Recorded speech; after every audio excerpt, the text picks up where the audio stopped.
In my novel, Freedom Fighter in a Time of Misadventure, the protagonist, Danny Blaine, comprises an all-American family man. He is a Vietnam volunteer, acclaimed Marine warrior, discarded steelworker, divorce casualty, freedom fighter, mercenary sent to Nicaragua, and finally, Sandinista revolutionary. Why these transformations? Discarded, broke, and disillusioned, Danny Blaine follows the only course left him. This is an exchange with a CIA agent before leaving for the Honduran border with Nicaragua.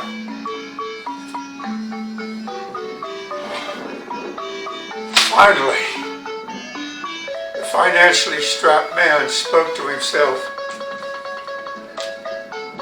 I got the money. Danny held the legal-size envelopes, his fingers squeezing the thickness of the currency inside. 4 men had died, his trouble-seeking, unpredictable cohort. Jim Grafton, a man who in the end proved to be a friend, and 3 dead Cubans he had no feelings for. The young man who handed him the envelope was dressed casually in a sports coat of light wool. He looked as if he had been packaged by Ivy League's public relations, tall and athletic, with short brown hair cut and combed to perfection. The gunny sergeant stood next to the man, wearing a rumpled windbreaker and baggy slacks. In uniform, the ex-Marine had dressed immaculately. In civilian clothing, he looked as if he had been yanked from the bottom of a duffel bag. Danny, taller than the 2 men, leaned against the doorway near the debarkation gate of Delta Airlines, the carrier that would take him to Tegucigalpa in a short time. He had no opportunity to sleep, as hitchhiking back to Miami took him the entire night.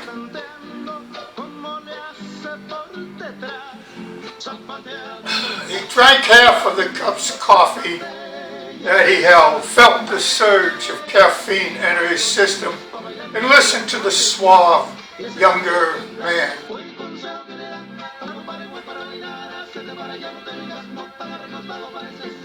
I want you to know what a pleasure it is to me to give you this money, to have you join our team, especially since you underwent so much difficulty contacting us. Danny guessed the CIA agent to be at least 5 years younger than himself. I had the opportunity to check your military service record. I must say your accomplishments in Vietnam are impressive. You are exactly the caliber of man needed to rectify the situation the free world faces in Central America. He gazed intently at Danny. The gunny sergeant did fill you in on the situation down there and what is expected of you. He knows the score. The gunny, dealing with a hangover, replied, "Good.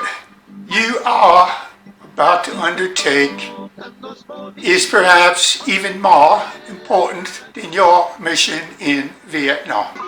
The fact that you will be working a few hundred miles south of Florida intensifies the urgency, meaning men like you will be on the front line beating back the Red Horde before it infects all of Central America. and creeps to the US of A. Are you up for it? I know you've had some challenging times lately. Believe me when I tell you that the men I represent are disgusting for what happened to the steel industry and your loss of employment and the breakup of your family.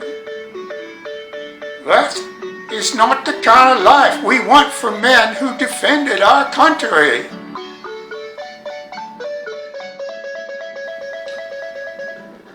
Our government has been pushed to hard measures by forces that would see the U.S. weakened economically, militarily, and spiritually. Men like you, Danny, and myself, and many men of high authority feel strongly about freedom. Unfortunately, we have a lot of enemies from within and without. You are about to neutralize our number one enemy. Number one enemy, communism, festering to the south of us in Nicaragua. Well, that's a short scene that gets the smoke plummeting into the air from the fire that's burnt. Danny Blaine is off to train counter-revolutionaries to overthrow the Sandinista government. Their love, disillusionment, and death await the American refugee. The novel is a freedom fighter in a time of misadventure.